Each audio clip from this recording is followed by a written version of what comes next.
Despite his notoriety, Ruckus felt confident he could enter Ireland unnoticed, as the prize at stake was worth the risk, a €100,000 bounty, with the possibility of double if he also took out Patsy, a leader of the Hutch faction. Ruckus's successful track record of kills in recent years made him a sought-after choice for the Kinahan kingpin. His practice of monitoring his targets beforehand made it more likely for him to carry out the hit undetected. The Metropolitan Police thinks he was the hitman who killed former Brinks executive Robert John Goldfinger Palmer in 2015. Palmer was found dead in his Essex home garden with 6 chest shot wounds, but initial crime scene examination suggested he died of a heart attack due to the minimal visible injuries. Detectives' theory was that a contract killer followed Palmer for several days through a spiral in the fence, ultimately killing him in the only part of the garden without CCTV coverage. The hitman took a bus from the airport to Dublin city centre and spent 2 hours scouting out places Palmer frequently visited. He bought a wig at a gift shop and was picked up by a white van with Blakestown tires on it outside Barry's Hotel on Great Denmark Street at 8:30 p.m. The Arakas was unaware that he was being monitored by the Irish Garda from the moment he left Dublin Airport. This was due to a tip-off from Eastern European police that was not random, as Estonian, Lithuanian, and Polish state prosecutors joined a treaty called Operation Grey Eye in September 2016. The treaty targeted a professional and dangerous international criminal group of which the Arakas was a member. UK and Spanish police also participated in Icebreaker, the largest operation of its kind in Europe against the gangs involved in drug smuggling and assassinations. 2 years prior, in November 2015, the leader of Kaunas, Lithuania, organized crime group was ambushed. Dementor's Boogie Vicious had been under surveillance for months as a skilled hit team from neighboring Estonia planned the best place to shoot and kill the alleged drug dealer, who was dating Lithuanian pop star Vita Jakotine. The local police believed it was a professional assassination. Bugaveshilis was hit in the chest and neck and died within minutes, but his masked attackers escaped. The murder investigation was initially handled by Lithuanian police, but after 6 months, they sought assistance from Estonia's Central Criminal Police Organized Crime Bureau. Argo Lace, head of CCP, later stated in an interview that Estonians have connections worldwide and criminal agreements and decisions made abroad affecting them.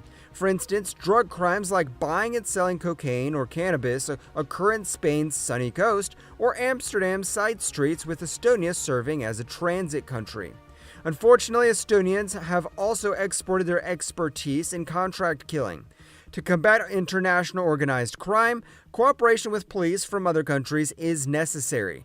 Trust and prompt information exchange are crucial in apprehending criminals who operate outside their home countries. The CCP leveraged favors from underworld contacts to identify the killer. A year after the murder, 3 names were consistently mentioned as responsible: Ari Grabi, Hans Erik Evart, and Emire Arakas.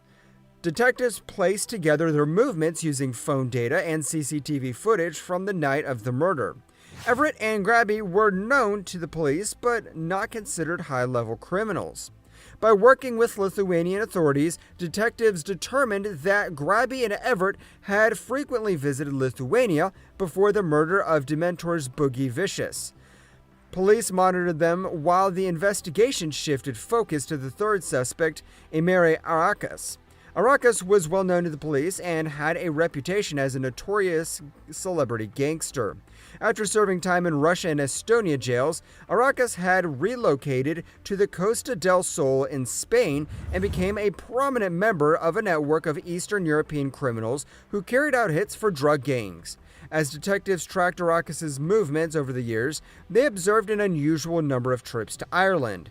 The police's attention was caught because Ireland was experiencing a violent gang conflict. They believed a contract killer may have been involved and were determined to monitor him until his next visit. Upon his return to Dublin, he was seen with Stephen Fowler driving a white van carrying a backpack. Detectives linked the cartel to the crime. Stephen Fowler, age 60, was a familiar face to Irish Garda and his son Eric, who was killed a year after the failed Gately plot was associated with the Kinahan organization. The ruckus was with Fowler at his home at Blackstone Cottages, not realizing that officers were closing in on the property. Garda entered the property at 11:25 p.m. and found Arakas standing near a bed with his encrypted BlackBerry phone on the couch. To prevent data loss, a sharp-minded officer quickly took photos of the open messages on the device before it could be deleted. Officers found a crucial piece of evidence when they discovered a scrap of paper with Estonian writing and James Gately and Newry written in English. The translation read, 8th row, second pick available.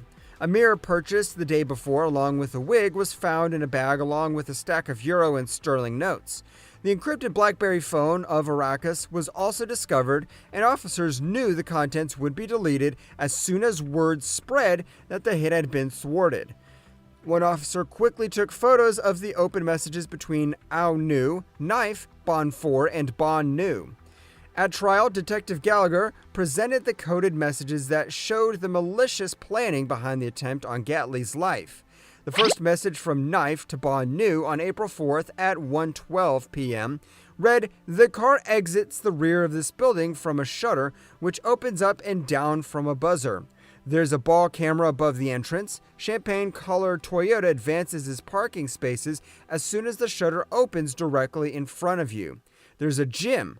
He drives most days. He seems to go to Newry and back." The second message from Bond New to Knife at 10:17 a.m. asked, "Okay, and where can we see photos of him?" And the third message from Knife to Bond New at 1:12 p.m. instructed, "For the picture, go into Google, write James Gately, Dublin. Go into Images, the 8th line of pictures. It's the second picture in. He has a black suit on, and when he clicks on the picture, it has James Gately written under the picture. It's a clear picture of him." Arakas was in a difficult spot with the Irish police.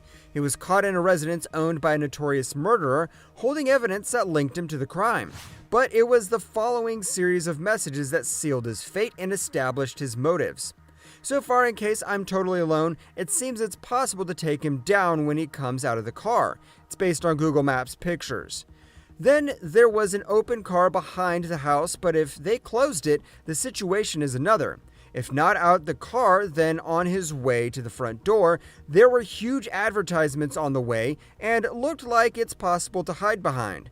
The whole problem there is that there's nowhere to hide, especially you wait for the moment he comes out of the door. Also, silencer would be good, but especially it is good if the dog is really accurate, because if the picture in Google is the same that in real life, it could just be one shot to the head and the distance, and that's it. Also, there's a trick that won't allow him to close the front door behind him, and I could follow him to the corridor, but it only works when the door frame is metallic. But by the picture, it looks plastic. But I can see there what I can do. Best regards." In court, it was disclosed that the handwritten note was linked to the phone evidence by matching the code numbers and usernames found on the back of the page. A distinctive fingerprint was also discovered on the note. When the trial began, it was confirmed that the information on the note matched the phone access card and usernames. A clear fingerprint was found on the note. The police determined that Gately was living at the address mentioned in the messages, and a tracking device was discovered under his car.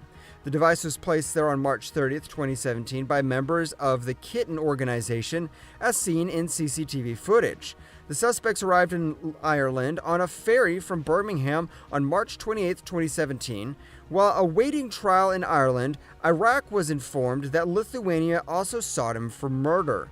At the time of his arrest, a high-ranking official reported that Iraq has killed numerous individuals.